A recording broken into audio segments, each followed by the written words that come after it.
Alors les amis, on revient donc dans notre étude cette fois de Parashat Shavua et ça y est, nous sommes arrivés dans la Parashat de Vayishlach. Alors, qu'est-ce qu'il envoie? Alors, Vayishlach Yaakov Malachim lefanav el Esav achiv arza seir sede Edom. Yaakov envoie des envoyés à Esav. Mais pourquoi faire? Pourquoi faire? La première question, tout à l'heure, quand on a parlé dans notre cours du Rav Kook, de Oroth, alors j'ai expliqué que quand on ne connaît pas l'histoire, on a du mal à appréhender les événements et de comprendre ce que les rabbins ils nous veulent. Mais il y a un autre truc qu'il faut appréhender aussi, si on veut comprendre la Torah, c'est la géographie. Yaakov arrive par le nord, il revient de Haran. Esav, lui, il habite au sud. Béar Seir, c'est à côté de Petra. Ah, d'accord. Donc, Yaakov, il veut arriver où? Il veut arriver chez Papa Yitzhak. Il veut arriver à Hebron, mais il ne veut pas descendre jusqu'au sud. Donc, a priori, il n'est pas censé rencontrer ça. Ben oui. Ok. C'est pas le chemin. D'accord.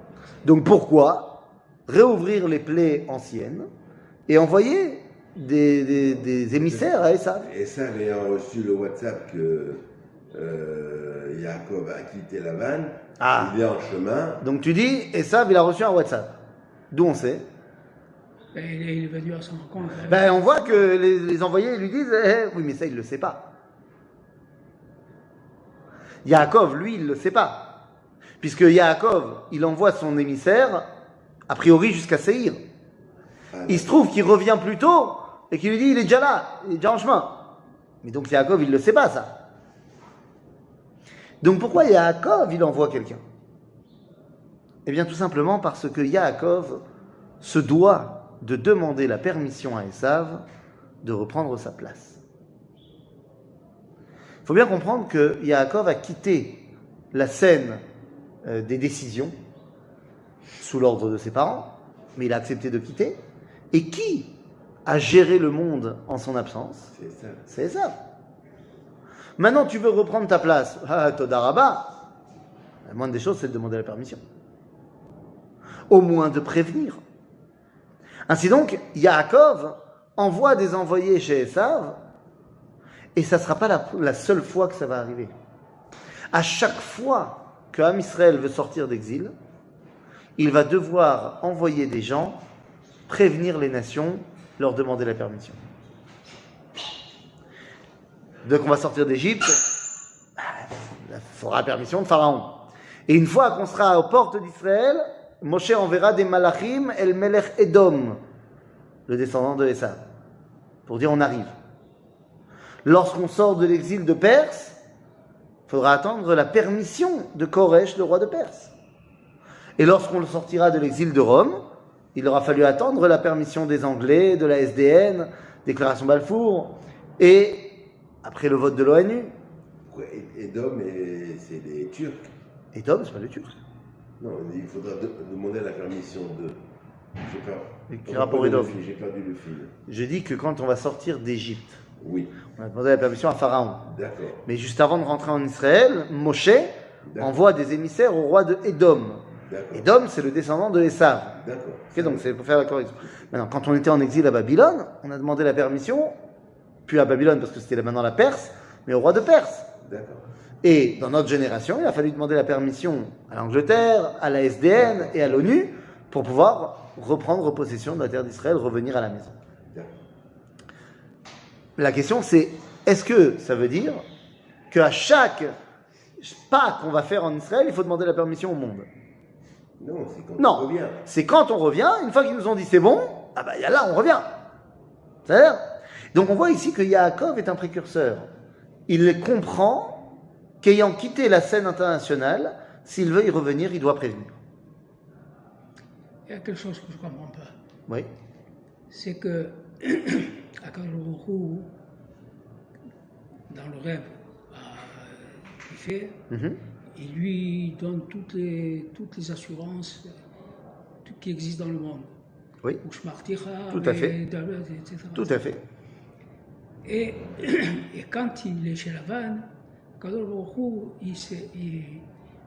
il lui fait signe. Que c'est le moment de partir. Le moment de partir. Nachot, tu as raison encore une fois.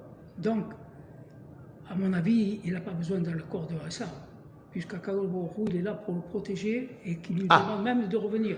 Il a fait très bonne question. Si Dieu il lui dit de revenir, pourquoi est-ce qu'on a besoin de l'accord de Esav?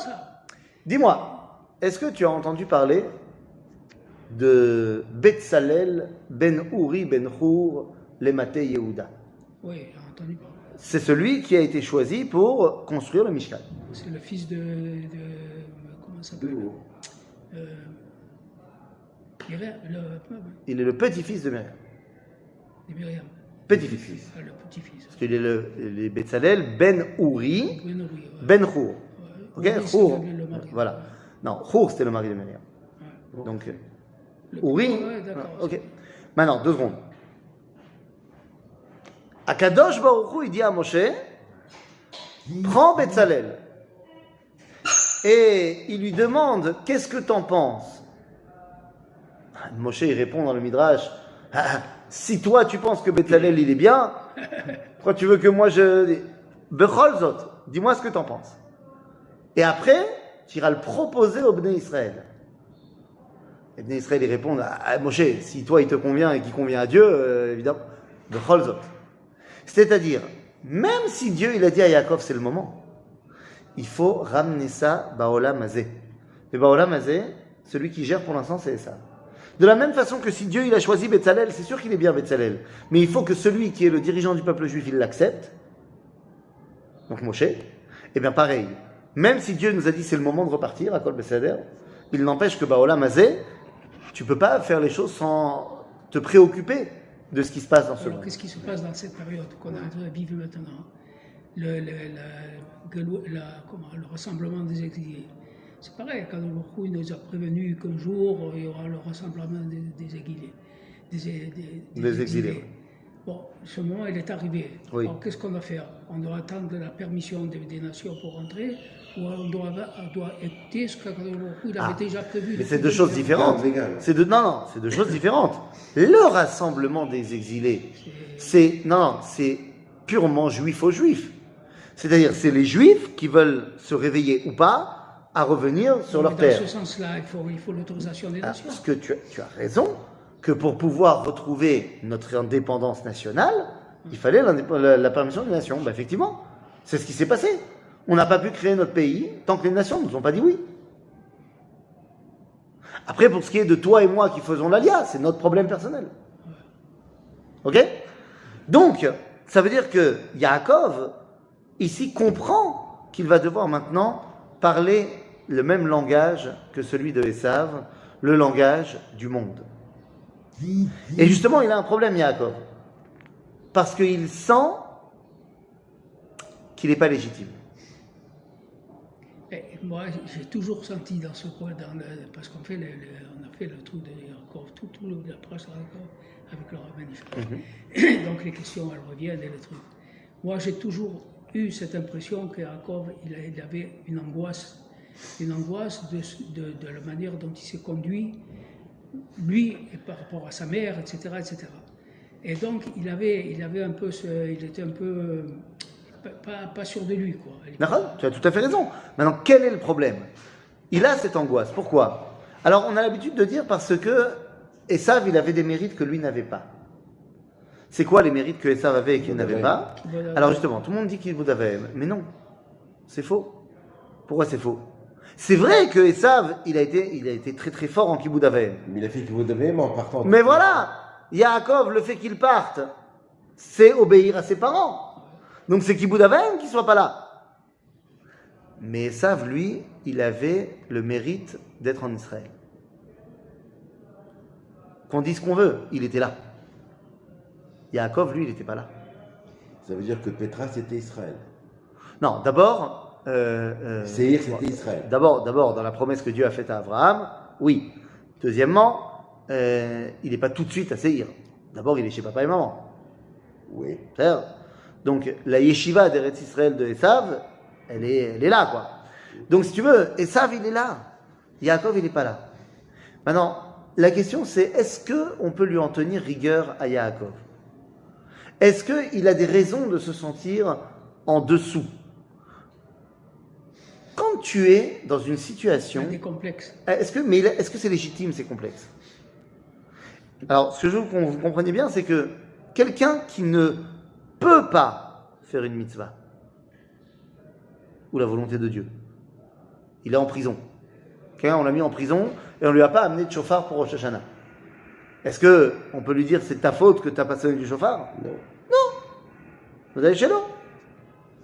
Donc, si Yaakov, il est chez Haran, enfin chez Lavan à Haran, parce qu'il doit se marier, et parce qu'il doit fuir la colère de Esav, tant que ces deux éléments-là ne sont pas réalisés, c'est normal qu'il soit à Haran. C'est pas de sa faute. Donc on lui en tiendra pas rigueur à ce moment-là. C'est lui. Non, j'ai compris. Lui, sa conscience, ça le perturbe. Parce qu'il y a une raison à ça. Non. Il est conscient de ce truc-là, c'est que le truc qu'il a fait à son frère, de passer, d'aller chez Israël, qui se déguisait, etc. Ouais. Ça, le travail. Ça, bien sûr que ça le travail, mais ça, il a retrouvé, il a retrouvé un peu de la bonne chez moi, parce que jusqu'à maintenant, je n'avais pas une bonne impression excuse-moi. Mais là, quand il a eu ce remords de conscience, là, je dis, attends, c'est un type qui a fait une tchouva. Alors, tout à fait, il a fait une tchouva, mais il a déjà commencé cette tchouva-là au moment où Léa, elle a pris la place de Rachel. Parce qu'au moment où Léa a pris la place de Rachel, nous dit le Midrash, que Yaakov, il était très énervé contre elle. Il lui a dit, mais je t'ai appelé à Rachel toute la nuit, et toi tu as dit oui. Et Léa lui répond, et alors, ton père il t'a appelé Esav, et tu as dit oui. Oh là. Aïe. Donc ça, il a déjà payé pour ça. Donc le problème ici, il est autre. Le problème, il est, comme il dit ici Yaakov. Regardez ce que Yaakov dit. Il est resté 7 ans de plus. Il le dit, regarde. Vayetzav otam lemor, kotomerun le adoni le Esav. Voilà ce que vous direz à Esav quand vous le verrez. Ko amar avdecha Yaakov. Voilà ce que ton serviteur Yaakov dit. Im Lavan garti va echar ad ata. J'étais chez Lavan et j'ai tardé jusqu'à maintenant. Et pourquoi il se considère comme Abderra? Oh, parce que pour l'instant, il n'est pas encore son alter ego. C'est un truc de soumission. Nachon, mais les Juifs, lorsqu'ils sont venus voir les nations pour dire, s'il te plaît, donnez-nous la terre d'Israël, il y a aussi cette dimension de soumission. Parce que quand tu es soumis aux nations, avant qu'il t'ait libéré, tu es soumis aux nations. Malheureusement. Ben oui. C'est dans toutes nos histoires. Mais oui, tout à fait. Mais là, vous voyez que le problème de Yaakov, c'est qu'il dit va echar ad ata. J'ai tardé. C'est quoi j'ai tardé? C'est les fameux 6 ans après la naissance de Yosef, où Dieu lui a dit tu pars. Il est resté encore 6 ans pour faire du business. Va echar. Et là, j'ai peur. J'ai peur que ces 6 ans-là, il m'enlève les mérites. Eh ben oui. Et que donc, je ne sois plus légitime de retrouver ma place. Voilà la grande crainte de Yaakov. La crainte de Yaakov, qui est Maaseh Avot Siman Lavadim, bien évidemment, c'est pas l'exil en soi. Parce que lorsqu'on est en exil, comme tu l'as dit, Dieu nous a fait une promesse. Il nous a promis Ushmarani baderech hazot, ushmarticha bechol asher telech. C'est-à-dire que Dieu a promis à Yaakov qu'il va aller le protéger, Bagalout. Donc pourquoi est-ce qu'on nous dit ici que Yaakov a très peur? Lorsqu'il entend Vayashuvu hamalachim el Yaakov lemor banu el achicha vel Esav vegam olech likratecha varba maot ishimo. Quand les malachim lui disent, les envoyés lui disent, mais Esav il vient à ta rencontre avec 400 hommes. On dit Vayira Yaakov meod vayetzer lo. Il a peur. Il a peur, bien sûr. Mais la question c'est pourquoi tu as peur? Dieu t'a promis qu'il allait te protéger. C'est là qu'on ne comprend pas après ce qui est marqué. Et si, puisque Akadosh donne toutes les promesses, et lui dit, s'il me ramène à la maison mon père, et s'il me donne un vêtement pour me vêtir, et ça c'était avant. C'était avant. Ça c'est ce qu'il a dit dans la parashat Vayetze. Mais justement, comme Dieu lui a promis de le protéger, pourquoi est-ce que là il est en stress? Il a peur. Parce que Akadosh Baruch Hu lui a promis de le protéger Bagalout. L'homme, au moment où la galoute devait être, Pas au moment où toi, tu as décidé de rester. Ouais, d'accord, ces 6 ans-là. Eh oui, eh oui. Ve'av gamzot, nous dit la Torah, biyotam be'eretz oyevehem, lo me'astim, ve'lo ga'altim lechalotam, la'aferet beriti itam. Qu'est-ce que ça veut dire ce verset? Lorsque vous serez dans le pays de votre servitude, de vos ennemis, alors je vous protégerai. Lorsque vous serez, Rashi explique, lorsque vous devrez y être. À partir du moment où l'exil a pris fin, mais que vous décidez de rester, le danger arrive. Je n'ai pas suivi. Il est resté 6 ans de plus. Oui, Ouais, enfin, c'est ce moment-là. c'est le Hachem moment lui où dit- il a lui fait dit- des troupeaux. Il a fait donc il a fait du business, c'est ça. Il a Sept voulu ans, avant de 7 ans. partir, 6 ans. il Ouais, a fait 7 ans, 7 ans, des il trucs avec les moutons. tout C'est ça. C'est ça. C'est exactement ça. Et alors, moi, ce que je veux savoir un petit peu, parce que c'est un être très complexe, Jacob. Jacob. Bon, Jacob, on va dire Jacob aussi. Quel hébraïsant. D'accord, Jacob. ok. Non, Jacob, t'as Ah, raison. On va dire pour Jacob, il a raison. C'est un être complexe, et il est soumis à beaucoup d'influences. Et il subit, qui subit beaucoup de choses. Et là, je n'arrive pas à comprendre quel est le rôle de sa mère. Tu sais, les mères ont toujours un rôle très important, je le sais, et beaucoup plus que peut-être que les pères. Et là, Rivka, elle lui a dit fais ceci à la place des sabres. Ensuite, elle a dit pars à Haran parce que là-bas tu seras protégé.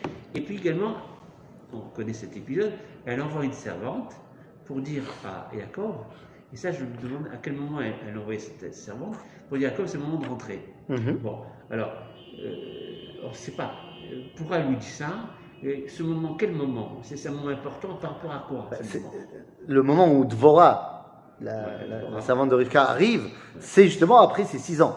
Après c'est 6 ans. Voilà. Donc finalement, elle a une influence importante. Mais évidemment. Alors, quelle est cette influence? Parce qu'il a, au fond, il a toujours subi, Jacob, il subit. Jusqu'à maintenant.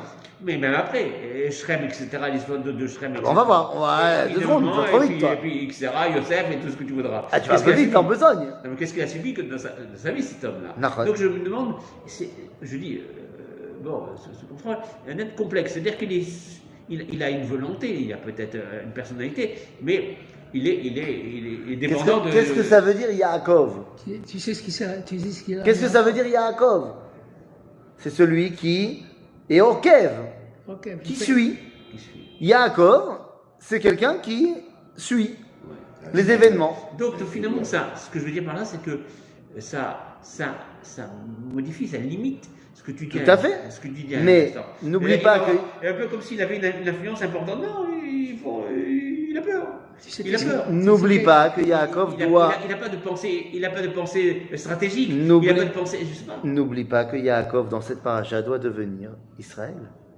Oui, mais il ne le sait pas, lui, peut-être. Il ne le sait pas, c'est ce qu'on va lui apprendre pendant toute la paracha. Mais on va lui mettre ça dans le crâne, Il y a une mais con- il il y a une n'y a pas cons- d'expression, il n'y a pas d'élévation de sa part. Il y a une constante chez Yaakov, Vas-y. c'est la peur. Oui, c'est ça. Il a peur du début à la fin. Ça m'a toujours troublé. Et le rôle de sa mère, je n'arrive pas à le comprendre. Il a peur quand il est Yaakov. Il a Quand peur. il est Israël, il a plus peur. Maintenant, le rôle de sa mère, c'est de l'aider à passer de Yaakov à Israël.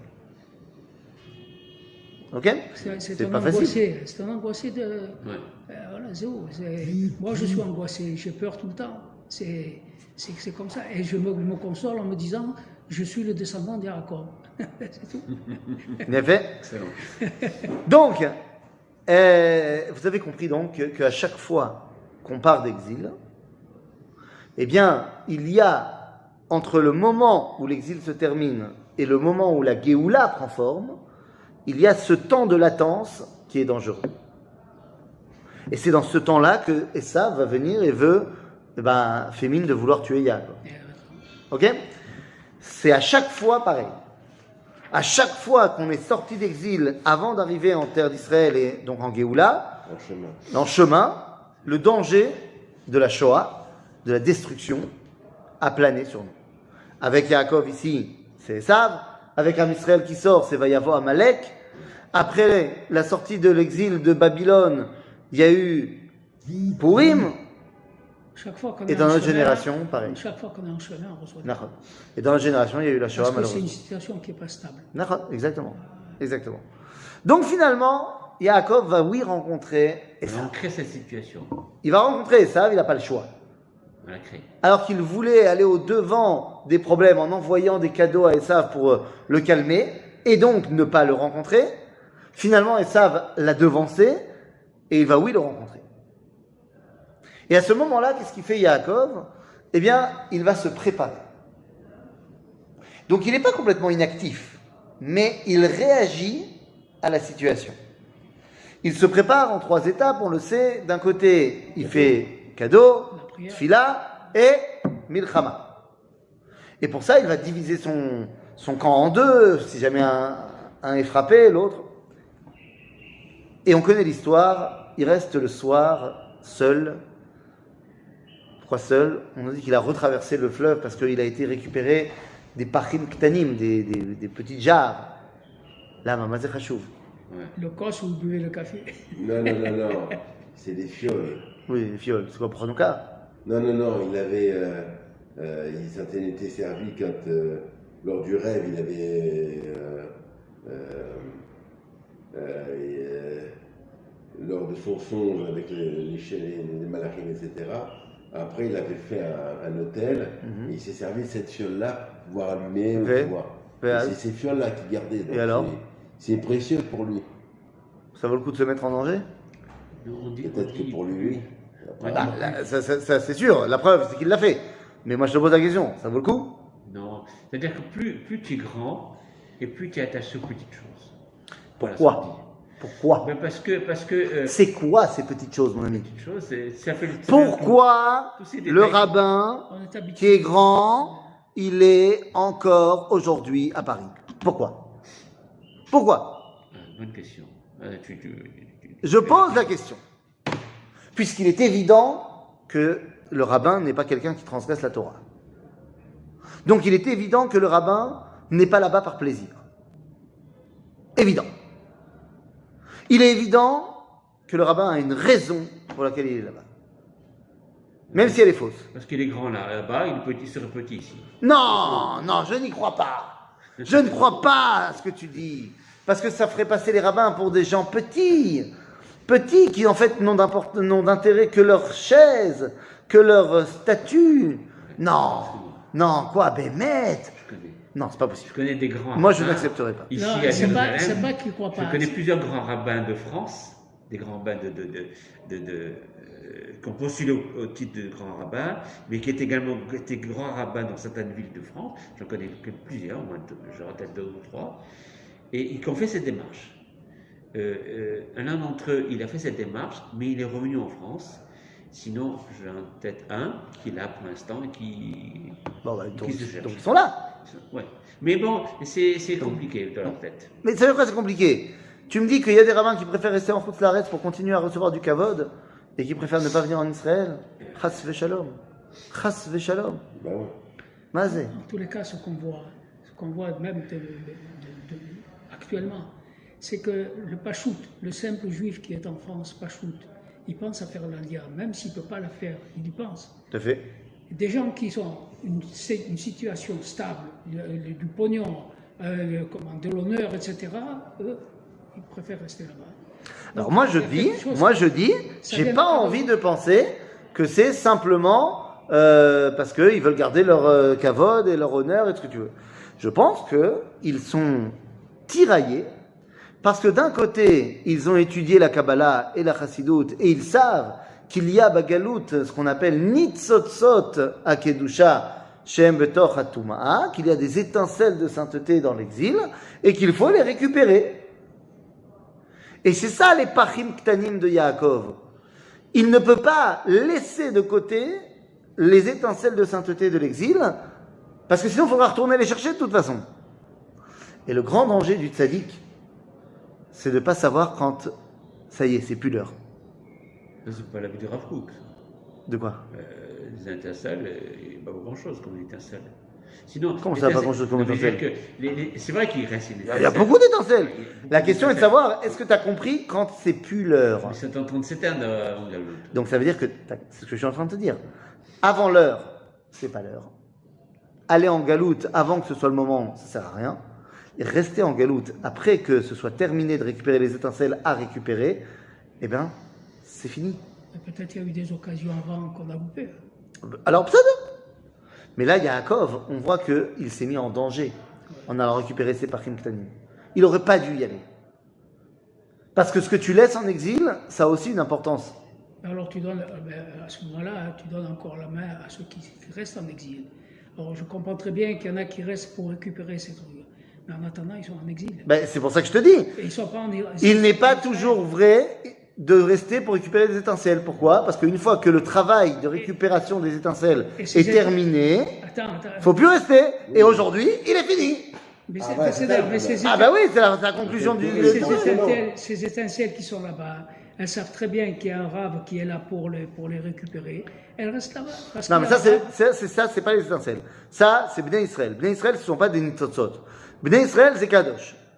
Et Bnei Israël, eux, ils doivent venir ici, Nekuda. C'est la halakha. Qu'est-ce que c'est Les étincelles, c'est dévoiler la Chez les Kedusha goïms. qu'il peut y avoir encore chez les goïs. Mais, je vous le dis, ça y est, c'est fini.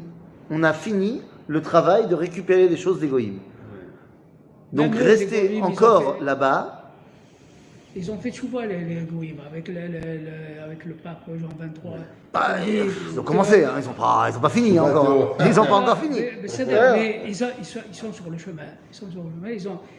Ils ont démarré quelque chose avec le truc de Jean 23. Je me rappelle, moi, il y a 50 ans, il avait dit c'est pas nous qui avons tué, C'est etc. tellement long que ça quoi, les après, c'est Bnei pas fini Noirs encore. Les Bnei Noirs, Il c'est-à-dire fallait beaucoup ceux de courage pour le c'est- dire. C'est des non-juifs Tout à fait. qui ont peut-être une étincelle, quelque chose de particulier. Et peut-être c'est ça finalement. Parce qu'on sait aujourd'hui, vous savez que le nombre de gens dans le monde qui ont une relation avec le judaïsme est énorme. Tout à fait. C'est fou, c'est des millions. Hein. Au Brésil, c'est des millions, des maranes, etc. Et des on millions. est- Mais en France, c'est pareil. En France, il y a 400 000 juifs peut-être, mais il y a peut-être 1 à 2 millions de personnes qui ont des influences, des liens par je ne sais quel. Par exemple, Les mariés Sarkozy, mixtes, un exemple, Sarkozy qui est catholique, il a un grand-père juif, par exemple. Sa femme, je ne sais plus comment elle s'appelle, sa femme de. Carla Bruni. Carla Bruni. Également, elle a un grand-père juif. Tu veux dire, Ah bon, fou. elle a un grand-père juif, Oui, c'est pas. pareil. Je veux dire, c'est inimaginable. Ah, c'est vrai. Et ça, c'est du monde. Tu as ça. raison. Qui pourrait peut-être un jour. Il reviot. Bekitso, donc on voit que Yaakov se met en danger à un moment où il n'aurait pas dû se mettre en danger. Et donc, qu'est-ce qui va se passer là-bas? Eh bien, là-bas, il va devoir faire face à la galoute. Mamash kacha. Yaakov, dans son affrontement avec le malach, il affronte quelqu'un qui, en fait, est son alter ego. Le malach, c'est qui? C'est Sitno shel Esav. C'est Malacho shel Esav. Saro shel Esav. C'est-à-dire, c'est la force spirituelle qui représente Esav. Donc Yaakov comprend très bien que là, s'il se bat avec lui, c'est qu'il est en train d'empiéter sur le domaine de Esav. Et donc, eh bien, il se bat avec le malach. Le seul moyen pour lui de s'en sortir, c'est quoi? Je le battre. C'est de le battre. C'est-à-dire de comprendre que maintenant il ne doit plus être en situation de soumission. Et il va le battre. Et il va le battre. C'est un bon exemple pour situation actuelle. Mais évidemment. Évidemment. On a battu l'ange de Esav pendant la guerre d'indépendance. Nahon. Ouais. Alors il est revenu nous donner un petit coucou pendant la guerre des 6 jours. On est redevenu Israël. Et effectivement, à la fin du combat, eh bien, le malach lui dit « Tu seras Israël. » Pas encore. Oui, au futur. Pas encore. Tu seras Israël. Bientôt. Le rassemblement, il n'est pas encore. C'est-à-dire que t'as pas encore terminé. T'as bien commencé, mais t'as pas encore terminé. Il n'y a pas le rov, en Israël. C'est pas qu'il n'y a pas le rov. Si, là, Yaakov, il est avec la majorité, il est avec toute sa famille. Mais il n'a pas encore celui qui va ancrer son identité d'Israël, qui va l'imprimer pour qu'elle ne bouge plus. C'est Yosef. Non, Yosef, il est là. Yosef, c'est celui qui nous fait sortir c'est d'exil. Binyamin. Mais c'est Binyamin. Binyamin. Voilà. Binyamin, il n'y a pas encore. C'est-à-dire, Bien-aimé, il est en chemin. il est là maintenant, dans l'arrivée en terre d'Israël. Il est en Israël. Oui, bah oui, Puisque Rachel, elle va mourir à Bethléem. C'est Bethléem, c'est en Israël. Ok? Donc voilà, une fois que l'histoire avec Yaakov et Esav est terminée, Yaakov comprend que c'est bon. Il peut rentrer en terre d'Israël. On lui a dit, tu vas être Israël. Tu n'y es pas encore, mais tu vas être Israël. À partir de ce moment-là, hein, Makoré. À partir de ce moment-là, Rabotai, eh bien, il arrive en Israël, et où est-ce qu'il va? Il n'est pas vraiment moi. Hein? Il va d'abord. Où il va? Il va à Shrem. Il va à Shrem. Pourquoi va-t-il à Shrem? Pour récupérer des gens qui étaient depuis Abraham. Abraham avait donc. Il avait converti. Et tout donc, à fait. Il voulait tout les à fait. récupérer avant de rentrer. Enfin, non, il ne veut pas les récupérer avec lui, parce que la preuve, c'est qu'il ne les récupère pas. Mais il va là-bas pour trouver un mari à Dina.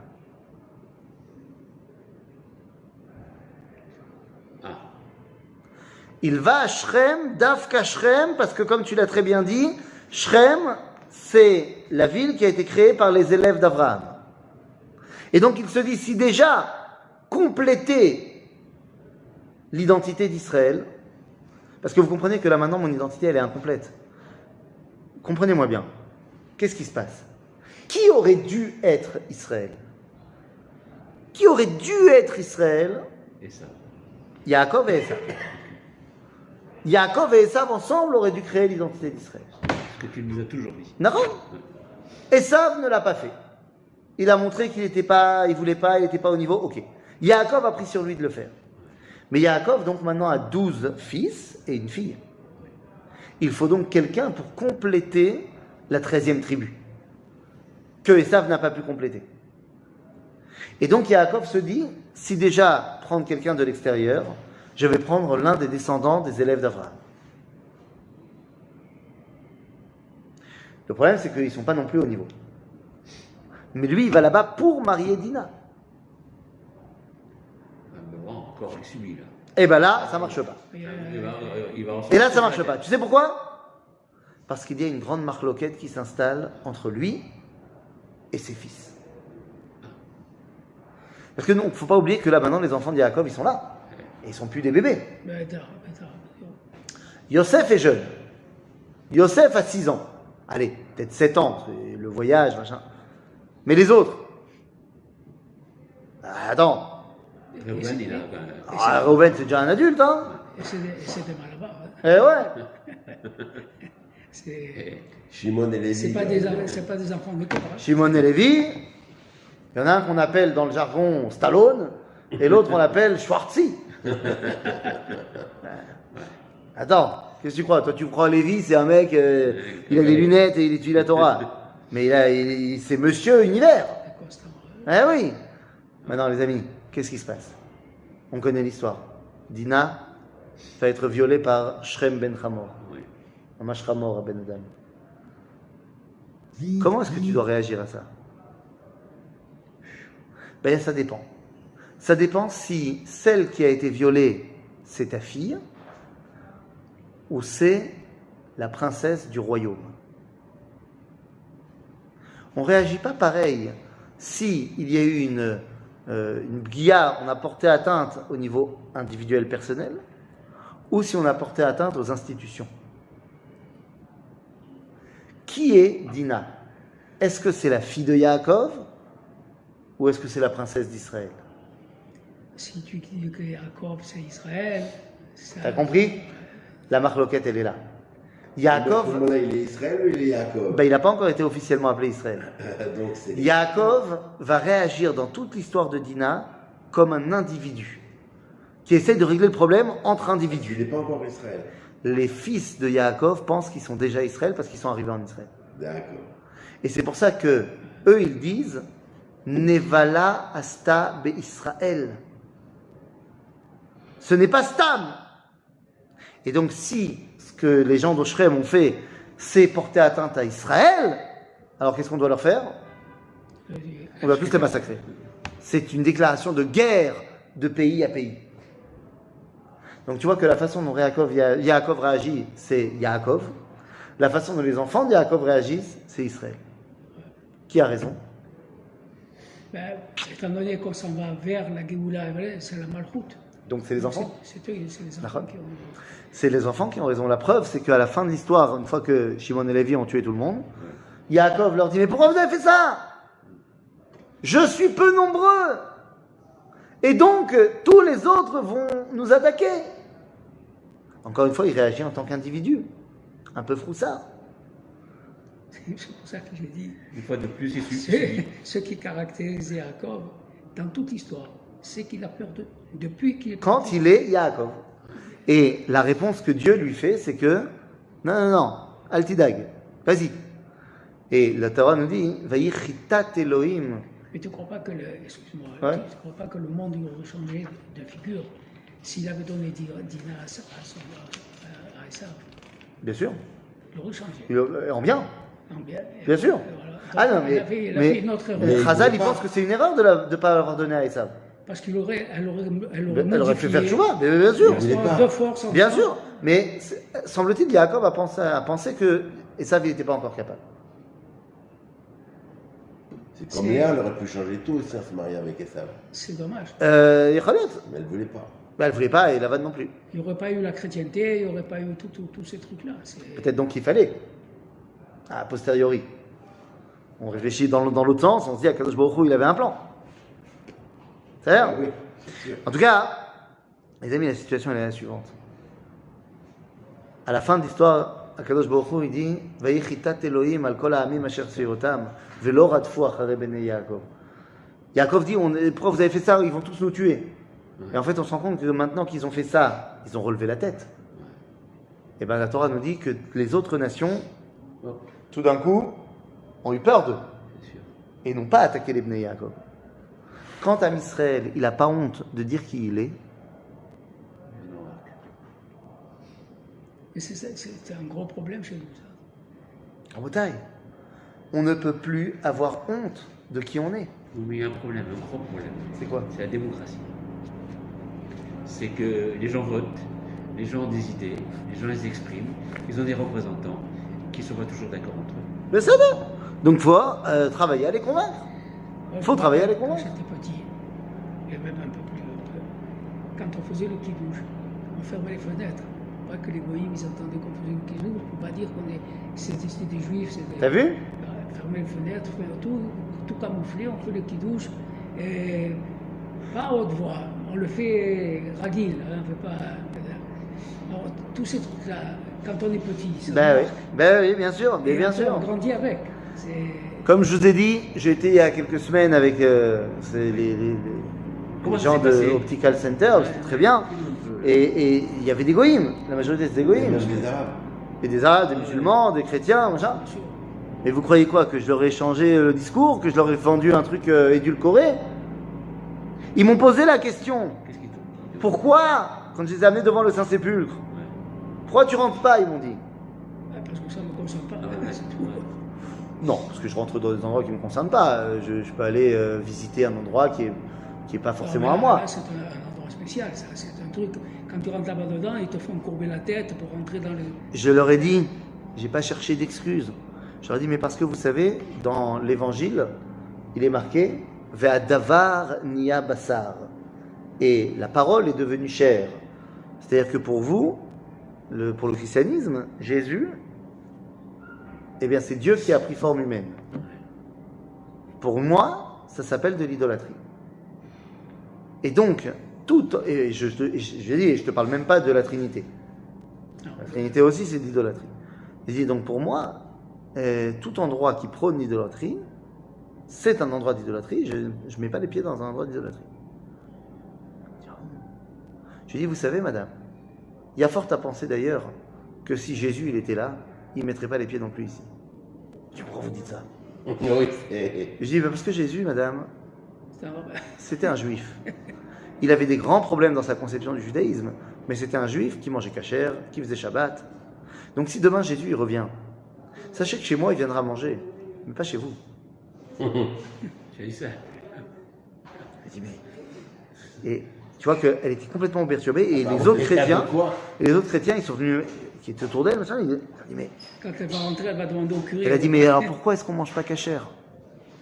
Pourquoi est-ce que nous, on ne fait pas aussi? Il dit, parce que y a Paul qui est arrivé après, qui a annulé les mitzvot, et tout ça, machin. Mais, si tu veux regarder les origines des choses, quand on est arrivé devant, qu'on a fait un tatzpit, un point d'observation sur le mont du Temple, je leur ai expliqué que c'était le mont du Temple. Et que l'esplanade des mosquées, c'est une invention. Qu'il y avait un Beth Amikdash ici. 1, 2. Et que partout, on appelait ça le mont du Temple. Que les Arabes, ils appelaient ça le mont du Temple. Les musulmans, on m'a dit, mais attendez, C'est les Français qui ont appelé là. qu'est-ce qu'on fait de ça? Du dôme doré. Il me montre le dôme doré. Je dis, mais le dôme doré, d'abord, c'est pas une mosquée. C'est pas, tout le monde l'appelle la mosquée d'Omar, mais ce n'est pas une mosquée. Rien n'empêche que ce dôme doré qui est là pour le kavod de Dieu. Alors, les musulmans, ils buguent un peu, ils pensent que c'est là qu'il y a eu la Hakeda de Ishmaël, alors que c'est là qu'il y a eu la Hakeda de Yitzhak. Mais il n'empêche qu'ils veulent quand même rendre hommage à Dieu. Bon, ils pensent que, ok, il y a un petit bug, mais le dôme a été créé pour l'honneur d'Akadosh Baruch Hu. Eux, ils l'appellent Allah, mais Mazé Meshane. Donc j'ai dit, il est à l'endroit du Beth Amikdash. Rien n'empêche de l'utiliser et pour le faire participer au Beth Amikdash. Il faut beaucoup d'or au Beth Amikdash. Pourquoi ne pas utiliser cet or-là? Et pour ce qui est de la mosquée de Al-Aqsa, j'aurais dit, la mosquée de Al-Aqsa, elle n'est pas dans le terrain de construction du Beth Amikdash. Elle est à côté. Donc rien n'empêche qu'elle reste. Pas besoin de la détruire. Pas besoin de la détruire. Elle pourra devenir la salle de Kiddush pour le Shabbat matin. Kiddush pour tout le monde, goyim, juifs, machin. Et le mec, il me regarde, il me dit, mais alors ça veut dire qu'on n'est pas obligé de se battre? Mais vous vous rendez compte? Qu'est-ce que je lui ai dit? Je lui ai dit la vérité. Des fausses idées, des fausses... On n'est pas obligé de se battre. Non, à partir du moment où Israël relève la tête, son message peut être entendu. Et c'est ça tout le propos de la paracha de Vaishlach, de faire passer Yaakov de Yaakov à Israël. C'est l'opachut. Et des fois, il y a des aliot et yeridot. Des fois, tu crois que tu es Israël et tout d'un coup, tu redescends Yaakov. Mais aujourd'hui, on peut dire qu'on est Israël et qu'on doit atteindre l'étape d'après, qui s'appelle Yeshurun, qui est l'étape de l'universel. Mais ça, on en parlera une autre fois. Merci d'avoir visionné cette vidéo. Je vous invite à vous abonner à notre chaîne InMode pour plus de replays, de conférences, de cours, d'interviews. Cliquez sur le bouton juste ici et vous êtes abonné à l'InMode. À très bientôt.